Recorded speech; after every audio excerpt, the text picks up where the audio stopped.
Hello, welcome to Steve Knows, and I've got more side-loadable games coming your way because there is such a huge library out there and so many developers that deserve to get the limelight. So let's talk about some interesting side-loaded games. Please subscribe as I'm doing this series regularly now, and if you want to know what side-loadable games are going to come in the future, there could be something here that interests you. So let's begin this with a bang with T for God.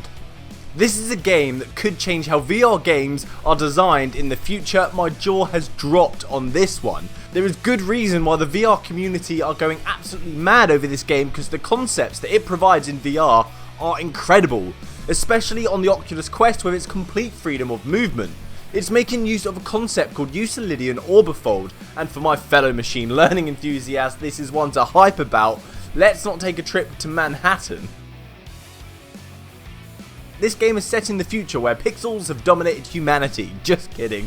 While the world is ruled by the God Emperor, it's taking a dystopian future's tale of robots or machines that we created that have eventually gone crazy with religion.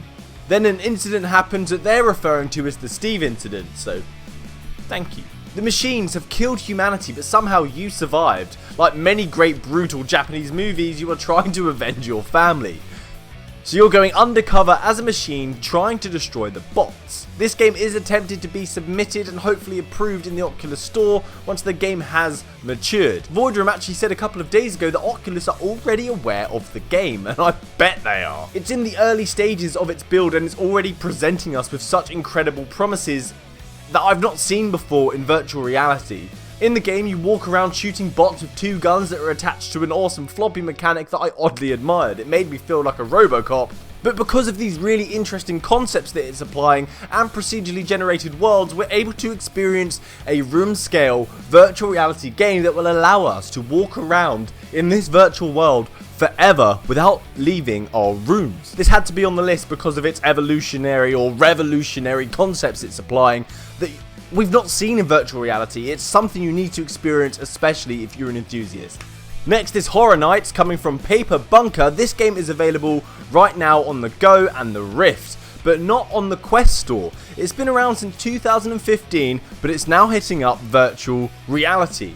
It couldn't have came at a better time when everyone was after Five Nights at Freddy, and it wasn't available yet. The devs have welcomed the use of the Oculus Quest since the criteria to get games onto the store is extremely high. So until they're able to reach that standard, we may enjoy. You are in a mine and have to dig your way out whilst dealing with creepy, scary monsters with nothing but a pickaxe and a bomb. Like Five Nights at Freddy's, you have 5 nights to survive in order to complete this, but it's obviously easier said than done.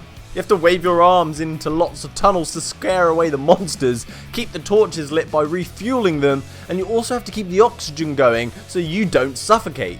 You don't traverse in this game, you're stood still and have to choose locations in which to travel to. I did have a few moments where I was screaming like a little girl when I didn't expect a monster to jump out at me.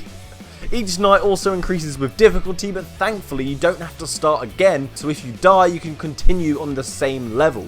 This is a fun, simple game that I just didn't want to give up. I just had to keep swinging my pickaxe at that wall. Next up is Space Pilot Alliance, coming from PSVR. This may not be the most beautiful looking game. The style was actually really confusing at first, but once I got used to what was going on, I had so much fun.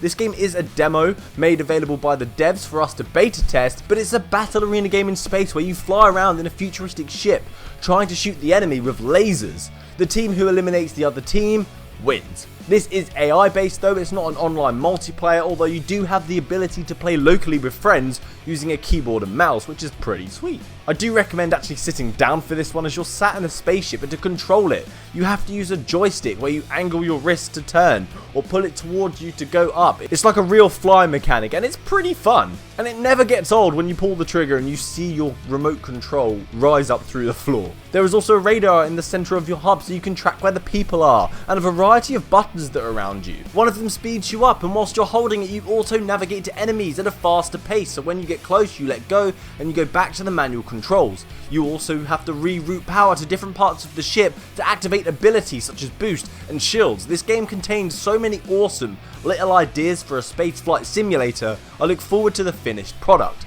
Also your ship, if it's about to be blown up or you just want to change of pace, you can eject out of your ship and float around in space with a gun and a grapple. This alternative playstyle is most welcome to keep things fresh. You have a grapple gun that you can shoot at floating objects or ships, so you can travel a lot faster. The game is simple, but there's something oddly satisfying about flying a ship around and then being able to eject out and just float around space. It's a great touch.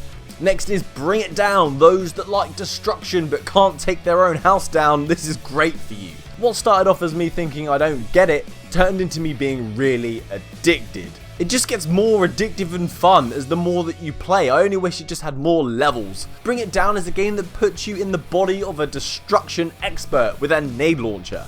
The aim of the game is to destroy the building with bombs, and the rubble has to be below a target height for you to complete it. Simple. The frustration comes from having a limited number of bombs to achieve this, so you have to place them correctly. Perhaps set multiple charges at once, or while the building is falling down you shoot a bomb in the middle of the destruction in order to disperse all of the rubble. The strategy game comes out of you in this one. You can even go in slow motion so you can evaluate what's happening a lot better. There are 6 levels, 3 easy, 3 hard, and they each have 3 challenges to complete. They can be things such as completing it within a time limit or achieving a target damage of destruction. I found it really comedic how the environmental sounds are like birds singing. It was really calm, but the premise of the game is to destroy. So that's my list of some fun side-loaded games that I've been enjoying recently. Hopefully something for you to try. Please feel free to check out the other side-loaded videos I've done, because there's plenty there that you might enjoy. So thanks for watching. Steve knows. Happy gaming, guys. Good day.